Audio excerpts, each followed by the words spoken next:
বাংলাদেশে থাকা ভারতীয় মিশন থেকে কূটনীতিক পরিবারের সদস্যদের ফিরিয়ে নেয়ার কারণ খুঁজে পাচ্ছেন না পররাষ্ট্র উপদেষ্টা তৌহিদ হোসেন। নির্বাচনকালীন সহিংসতার আশঙ্কা থাকলেও নিরাপত্তাজনিত কোনো কারণ তৈরি হয়নি বলে জানিয়েছেন তিনি। উপদেষ্টা বলেছেন, সরকার চায় সর্বোচ্চ সংখ্যক বিদেশি পর্যবেক্ষক ও সাংবাদিক নির্বাচন পর্যবেক্ষণে আসুক। বিস্তারিত আকবর হোসেন সুমনের রিপোর্টে।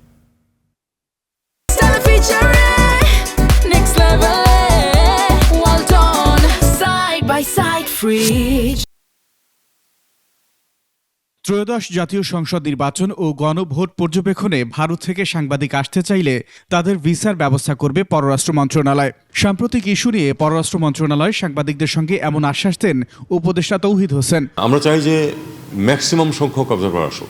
নির্বাচন সামনে রেখে ভারতের নন ফ্যামিলি পোস্টিং প্রসঙ্গে উপদেষ্টা জানান, বাংলাদেশে এমন কোনো পরিস্থিতি বিদ্যমান নেই যে ভারতীয় কর্মকর্তা বা তাদের পরিবার বিপদে আছে। এটা তাদের একেবারেই তাদের নিজস্ব ব্যাপার। তারা তাদের কর্মচারীদের পরিবারকে চলে যেতে বলতেই পারেন যে কোনো সময়। কেন বলেছেন তার আমি কোনো কারণ খুঁজে পাই না। বাংলাদেশে এমন কোনো পরিস্থিতি বিদ্যমান নেই যে তাদের কর্মকর্তা বা তাদের পরিবার পরিজন কোনো বিপদে আছে। একটিও তো ইনসিডেন্ট এরকম কিছু ঘটেনি এখন পর্যন্ত। নির্বাচন ঘিরে নিরাপত্তা পরিস্থিতি প্রসঙ্গে তিনি বলেন, যারা নির্বাচনে অংশ নিচ্ছে না তারাই নির্বাচনকে বাধাগ্রস্ত করার চেষ্টা করতে পারে। যদি বিপদ বা এই ধরনের কোনো সংঘাত হয়, নর্মালি হওয়ার কথা না, কারণ যারা নির্বাচনে অংশগ্রহণ করছেন তারা প্রত্যেকেই যথেষ্ট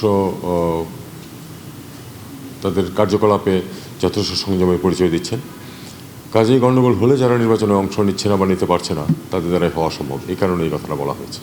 বাংলাদেশি পাসপোর্ট ব্যবহার করে রোহিঙ্গাদের সৌদি আরবে যাওয়ার অভিযোগ থাকলেও পাসপোর্ট ইস্যুতে প্রত্যাবাসন প্রক্রিয়া বাধাগ্রস্ত হবে না বলে মনে করেন উপদেষ্টা। আমাদেরই ত্রুটির কারণে প্রচুর রোহিঙ্গা বাংলাদেশি পাসপোর্ট নিয়ে সেখানে গেছে বহু বছর আগে। তখন আকবর হোসেন সুমন, 21 টেলিভিশন, ঢাকা।